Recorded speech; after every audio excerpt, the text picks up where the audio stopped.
Today in Conversations That Convert, we have a special builder spotlight. We're calling this 3 Journeys of Builder and Remodeler Growth, Strategies and Lessons Learned with John Van Lagen. Welcome to Conversations That Convert. Each week, Rick teams up with industry experts to tackle practical strategies in lead generation, marketing, and sales for remodelers, home improvement companies, and custom builders. From practical tips to deep industry insights, we cover everything you need to grow a stronger, smarter business. Brought to you by Builder Lead Converter, your perfect sales assistant. Everybody, welcome to Conversations That Convert. We have a very special guest today.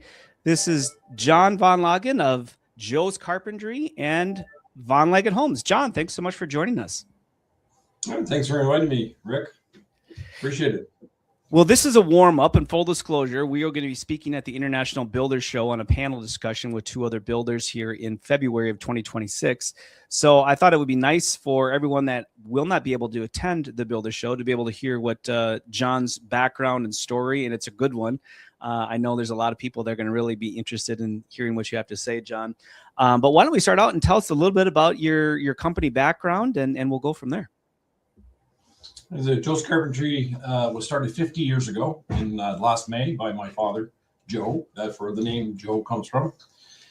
I always, when I was younger, worked with him here and there through my high school years. And then when I was done high school, I decided that, you know what, I don't want to do that, what he does. I'm going to go into another field. So I went to school and apprentice school for machinist. I worked in that for about 2 years. And realized that factory life was not for me. And things were slow at the time, so my dad gave me some work. I started working, and I've never quit since. So that's back in 1990, so I've been in this for 35 years on a full-time basis. My dad did not like the paperwork side of things, so he kind of pushed me to that. So over time, I gradually started taking over the office side of the things for my father and my mother. And I learned a lot along the way.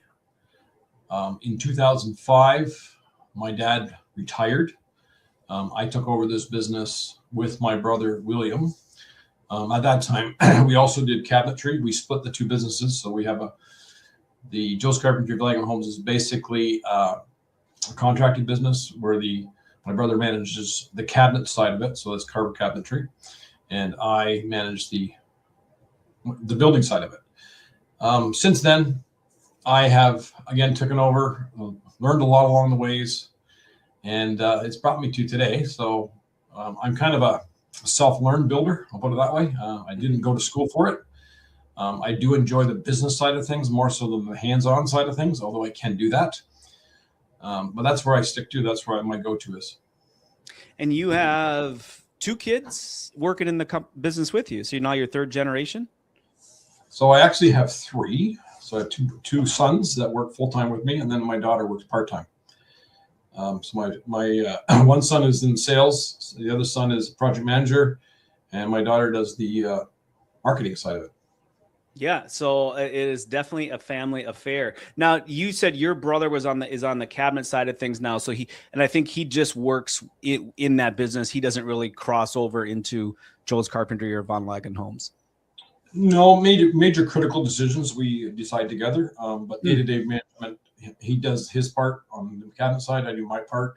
We do check in with each other on a regular basis, and anything major we discuss, or if we hear something from one side or the other that we want to tell each other, we will do that. So we do usually speak several times a week, maybe once a day. We are in different locations, but he usually comes by almost once a day. He comes by here. That's nice. So you have a little bit of a board of directors then, if you have a big decision and you get someone to bounce it off of. Yeah. Yeah. Very, very good. Okay. Location wise, where are you located? So we're located in the Southwestern Ontario. We are about an hour and a half from downtown Toronto to the southwest of Toronto, more in the London, Kitchener, Cambridge area. And if you're from the U.S., I believe you are pretty much due east of Detroit. Correct. Yeah. Or yes, we are due east of Detroit. And you're probably from Detroit. What are you, maybe 30 minutes? No. From Detroit, we're about 3 hours. Oh, it is 3 hours. Okay. All 3 hours. All right. Yeah. Not an exactly 2.5 to 3 hour drive from where we are to there. Depending on immigrations, right? Yeah. You're trying Although to get in. I just was across just recently through Sarnia, and it went really easy. So Very good. Very good. Well, you and I got into a discussion first and foremost on this, just talking about taking over. So it sounds like 2005 you took over, and your dad, as you mentioned, didn't really like the business side of the business, didn't like the paperwork side. He preferred the hands-on. And I know you found there were some major sort of financial challenges that I'm assuming you kind of just discovered by getting your feet wet on that side of the operations. But tell us a little bit more about that. well, I think once I was given that reins, it was my decision. There were certain things that I just didn't understand. My dad had his philosophy how to do things is basically jump in with 2 feet, keep kicking and working hard, you'll get through it. I wanted to do it in a more strategic way. So I had a lot of learning to how to plan. What are you looking for? What does it to make decisions and stuff like that, which I did not know. So I needed to learn those things. I did around that time start talking to certain people. I brought in a consulting company to try to teach me things, but it did not work out well at all. It went very sour with them. I found that they were not for our type of business, and they were just more of after. I always say they're just after the money, and therefore, when I was dealing with, I always was very shy of working with any more consulting companies. Since then, I have joined the APB program back about 4 years ago, and that has been a godsend for me. Association of Professional Builders, and you are a part of their, I think, executive coaching program. Yes, so I'm one of their elite coaching members. So I meet with my coach once a week and stay in close once contact. a week. Yeah. Okay. So you're very, very in tune with that. But you mentioned there was really 5 critical financial metrics, I think, that you have discovered or worked through with your coach. What are those metrics, and how often are you measuring them? So one of the biggest things when I first got into, I needed to understand my financial records or my rental reports. We were doing monthly reports, and some of the things that really got me and questioned is why 1 month I was like, I have $150,000 profit, and the next month I lost $160,000. And I could never figure out what was that. So these are some of the things that when learning that, the key things I realized, and I've been taught, is basically your WIP calculations. Being that we are a very cash upfront heavy business, all the money in my bank account was not mine, even though the bank account looked good. So you'd spend money. The next month you had to pay the bills, and there wasn't enough bills there. And I could never figure it out how to do that. So right now, one of my key things I do monthly is what we call our WIPA calculation. And that usually produces what I call a WIP liability because it'll just tell me what money I have that is not mine. And I can't consider it income yet because the costs have not gone through. So that's a very key one that I do. That'll give you a more stable look at what your gross profits are, which it's very important to watch your gross profits, that you are getting enough profit to cover your overhead and make a net profit. So gross profit, overhead ratio, and your net profits is very as well a big key indicators. The other thing that we look at is way before that is really important to watch our lead pipeline. How is that doing? What's it doing? Is there enough stuff coming into it based on what we're getting into it? How many leads do I need to get a contract? That calculation is something we watch every month as well. So they're probably the big 5 that we watch. But knowing your financials is the first step that you need to know. Those 5 critical numbers, did you come up with those on your own? Was that through APB or somewhere else? APB helped me through that, right? The WIP calculation is what they really helped me with. Sure, I did look at the gross, net, and overhead as well. But the WIP calculation that the APB really, that was one of the first things they taught me, and that made sense. Like, that's why I said, well, this consulting company knows what they're talking about. And then also they taught me about the lead flow. That's something I never watched before. Yeah, and a lot of builders don't. It's like, well, I got a lead, and you run with it, especially if it's you're operating on just referrals, and it's sort of you take them when you get them. But otherwise, you're like going twiddling your thumbs, going, okay, what am I going to do for production here? Right? Like anything that knocks on the door, you better go for it because it's a job. Right, and you can get in a lot of trouble that way. You can get a lot of trouble that way. I've also learned we got into a lot of trouble and experienced that trouble because of that. Yeah. Yep. Right. Exactly. So profit leaks. You had mentioned a little bit about identifying these numbers and then stopping the profit leaks. So what were some of the things that you did to, stop the bleeding, if I guess, for lack of a better term? Well, I think the biggest thing is understanding my financials, understanding really what my overhead factor was, to understand what I need to make a profit. That was the first thing, because I was not marking up or putting big enough margins on my quotes to get there. I was listening to people that said, oh, you should be marking up this much, you should be marking up this much, and it was always just didn't work out. So I realized then that I have to do what works for my business model and charge what works for me, and not what everybody else thinks you should be charging, and not to be apologetic for what you are charging. Mm-hmm. Yeah, very true. Now you do both renovations as well as custom homes. I know at one point you were doing more smaller renovations as well. Does your markup vary?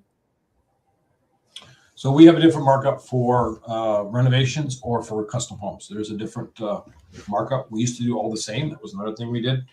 We now have difference because in the renovation market, there's a lot more involved in the overhead side of things. Mm-hmm. To get that to go. So you have to mark it up higher to get the same net profit. Yeah. And approximately average job size, let's say, for renovations versus custom homes. So renovations, probably right now, our average is about $100,000.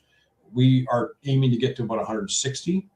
Our average custom home is probably around $600,000. Without land, obviously. Yep. Okay. And as far as that 160, I'm assuming you're moving into doing more whole home projects or larger additions, that sort of thing. Correct. We're marketing to gain that whole home renovation more so in additions than we are going after the bathrooms or the small bedroom renovation. That's where our marketing is. We still get that request because we do have a very good base of people that use us for that, or even subcontractors that refer us to that stuff. Mm-hmm. But we don't really market too much for it because we like to have the larger projects versus the smaller projects. And it's steadily been going up. Like I think before I really started to focus on that, probably our average job site was probably somewhere around $40,000. Wow. So 2.5 times. And we're pushing to 160 and maybe beyond. That's what we're looking for. And is it your plan also to be able to back down on your units, or do you anticipate growing the company and maintaining your units, but just increasing your job size? We're basically trying to maintain the units, increase the job size, what we're looking to do. If we have to decrease the units, we will, because obviously profits are probably more important. They have to be there properly before you scale further. Mm-hmm. Agreed. Yeah, agreed. So you moved, so the project specialization and alignment, tell us a little bit more about that. Like what was the steps that you went through to go from 40,000 to 100,000? So basically we looked at kind of like, well, okay, what is my niche? So we looked at things like, what do we do that we were profitable on? What do we do that we enjoyed doing? And what do we do that we had least competition? And that was probably the main things. Like the competition in this area, that was my competition. Very few would go to a fixed price contract. We do all fixed price contracts. People were scared of it, so they were budgeting it, and then you'd hear stories that they went way over budget, and all these things. And I always took a specialty in making sure that with the data that I've collected over the years, that I was able to price it to a fixed price. Mm-hmm. And also my passion is if there's a tough renovation or addition that people can't figure out, I want to figure it out. Yeah. And that was a real satisfaction for me when I could do that. So that's kind of, we focused on that. We were in the custom homes more at that time as well. We kind of pulled back from custom homes at that time. But since then we have aligned with a group called Rebuild Response, which we basically specialize in large rebuilds for insurance industry. So it's large loss rebuilds, Mm-hmm. which that's where we get most of our custom homes from. And then we get the odd referral off of that as well. So Yeah, sure. So you don't have to inventory land or any of that stuff. Typically the foundations are part of a foundation's in place and you can work with it. correct. We did try that by inventorying land and owning land. It was a disaster. Just could not make money at it. Things would sit, and that's why we pulled back and said, no, we're going to focus on the renovation side first because we are doing well there. So let's focus there and get out of that market. And then the other opportunity came up with a large loss rebuild. But again, it's a way of getting into that industry, and you kind of have an in the industry, so you're not competing as much with your guy right next door to you. It's other people that you don't normally come across. So. Yeah. Let's jump in a little bit to that pipeline, that predictable pipeline that you mentioned. So you've obviously diversified your marketing efforts to get that predictable lead flow, understanding your conversion numbers and things. But what sort of undertakings did you employ to make that happen? Well, before then we've only really done this in the last 5 years since we've been with 4 years since we've been with APV. I always looked at social media advertising as a negative advertising. When social media first came out, basically people always had their negative comments they put on those things. Things have changed since then. So I kind of steered away from it, and I didn't understand marketing was never really my strong point, and still something I'm learning day to day. So first I had to understand, what is social media advertising? What is, so what's Facebook advertising? What's Google advertising? So Facebook, social media is more of a emotional advertising. I've realized it's not, people aren't going to Facebook to research how to do their bathroom, right? But they're going to Google to research. So that's more of a research type advertising. Also had to realize that we needed to upgrade our website. So we had to have more good content on our website and having things to direct, like all your ads directing people to the website and giving them a reason to stay there and download a lead magnet or fill out a form to get into our CRM. Mm-hmm. Yeah, it's a good point you make there, because if you're just getting, like, say, referrals or what we call direct traffic to your website, people that are already aware of you, it's a very, very high quality lead. And oftentimes they'll pick up the phone or they'll fill out your contact form. But once you start to open up other marketing channels, you're getting people that really don't know you. And so you have to give them other opportunities to start a relationship. So that lead magnet you mentioned there's different ways to do that. And just I always say you offer them something first. If you want to start a relationship, give them something first before asking anything in return. And then you can over time nurture those relationships and get more of that predictable pipeline. And we take it like more of an attitude that you have to educate your customer, not sell your customer. Exactly. Yes. And if you are the local expert, people want to work with the local experts. So you position yourself that way and you're educating them. And then when they're ready to take that next step, you have the relationship. And next thing you know, you're talking on the phone, right? About their project. You gave me a story that a lot of people probably won't believe, but I know you and I know it's true. You took your net profits from 3 to 9% in about 12 months, which is more or less unheard of in this industry. How did you do it? Well, basically understanding what I needed to price my jobs at and not being afraid to price them where they needed to be, and then realize that people will pay this. We had a very good client base that, the trust was there. They weren't looking at price. I always thought people thought price is everything, but I now know that it's maybe 20% of the market is looking at price. The rest are looking at service and knowledge.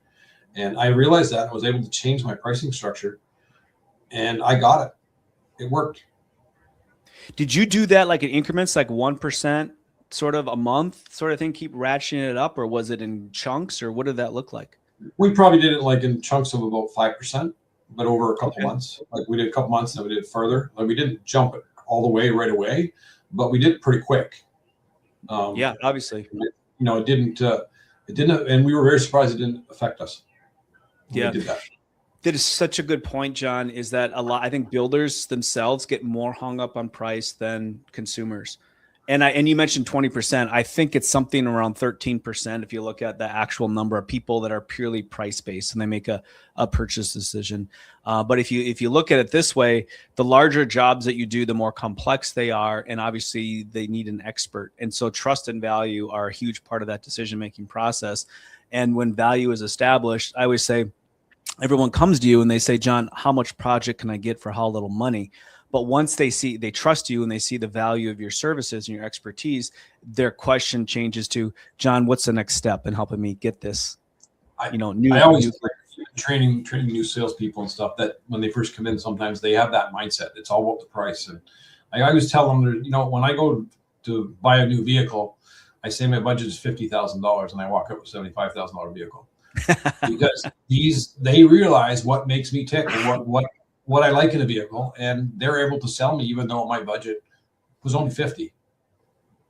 And I consider myself kind of that buyer that likes to be serviced and like to be catered to.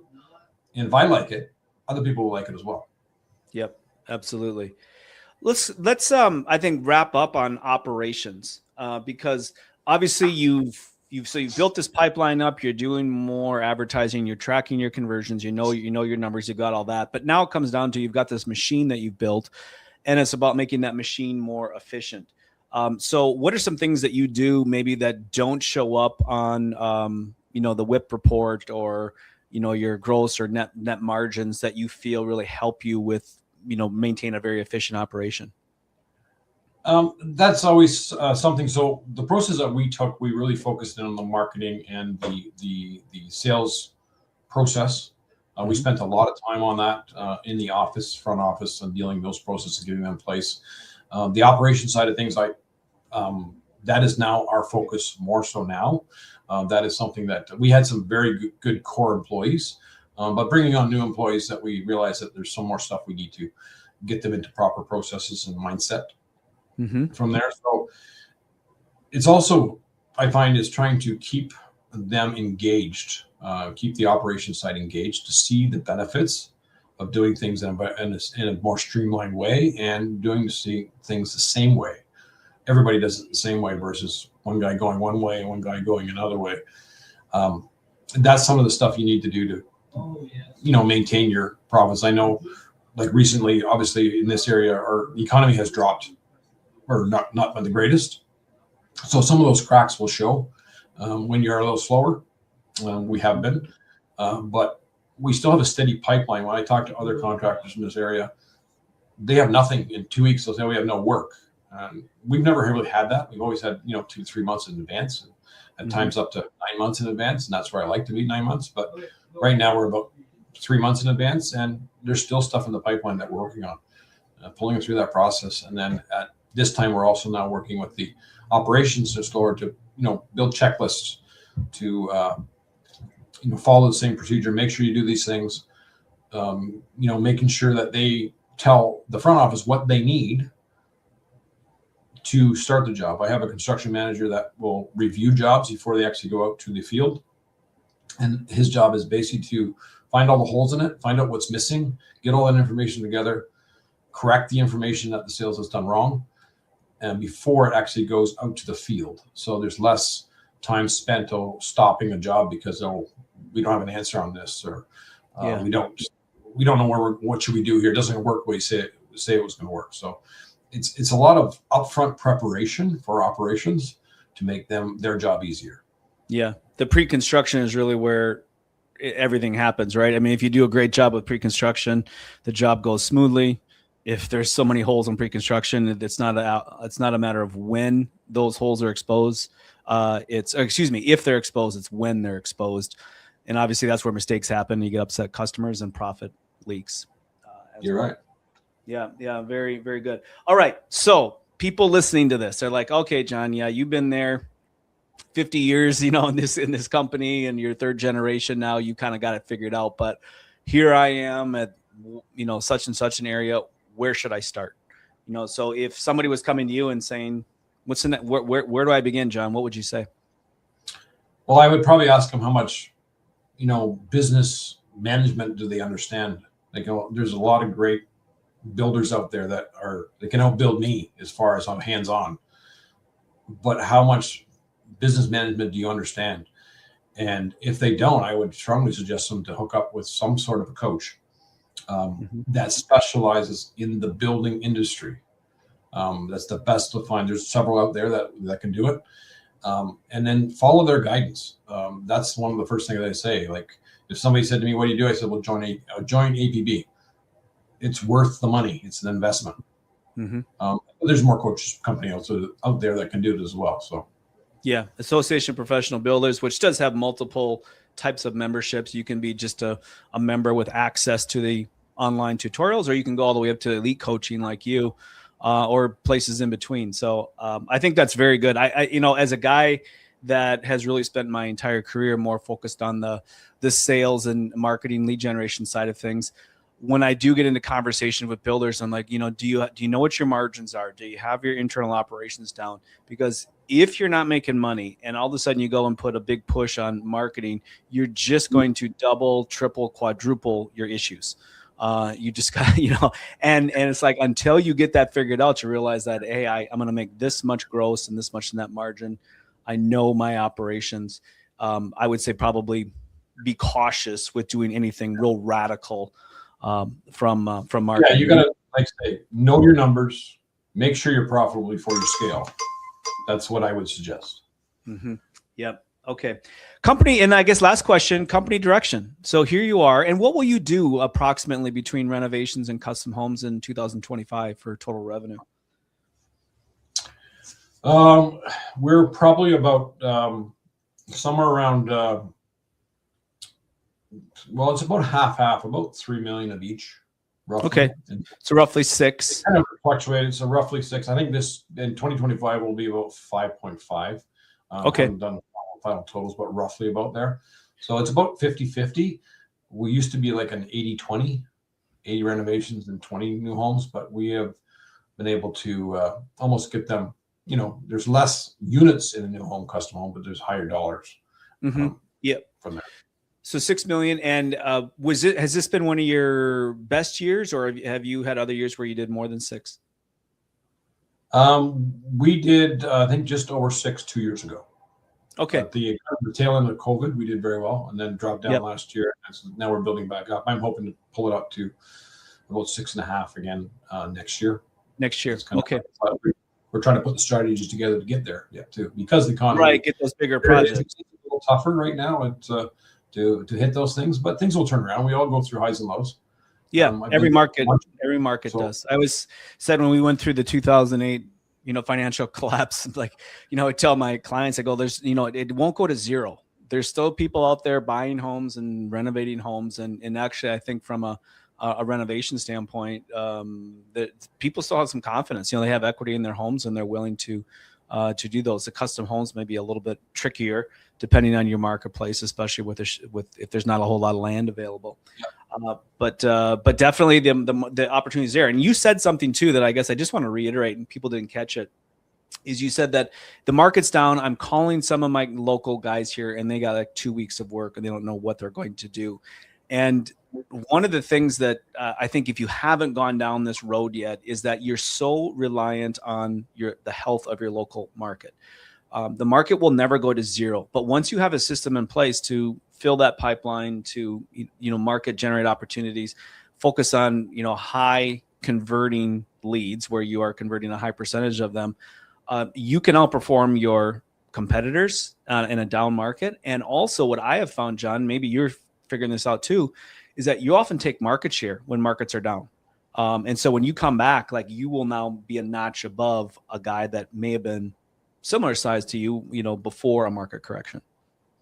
What happens usually at this time, what I notice is, like, a lot of the home builders will get into renovations, but they'll realize they're not making any money at it. So as soon as the economy turns around a bit, they will take off, or they'll just give up and say, I'm not doing this anymore. There's no money in this stuff. So you got to work on that process. You got to understand that pipeline, build a good foundation, and you'll weather the storm. Yep, absolutely. Well, I couldn't have finished the program with with better words of wisdom. That's great. Website is joescarpentry.ca and Van Lagen Homes. Is joescarpentry.ca or .com, John? No, it's .ca. So .ca, joescarpentry.ca, and the new homes is vanlagenhomes.ca. Yep. And that's VANLAGEN homes.ca. So yeah, if you want to see more about your operation you've built, that's a good place to do it. Thank you so much, John, for joining us today. This is really helpful and hopefully inspirational to other people that are listening to it. And if you do happen to be heading to the Builder Show in February in Orlando, please look us up. We're going to be in the custom homes and remodeling track for our program. And again, we'll have 2 more builders joining John and sharing their experiences as well. So for my brothers and sisters in Christ, may the grace of the Lord Jesus Christ, the love of God, and the fellowship of the Holy Spirit be with you all always. Thanks so much for joining.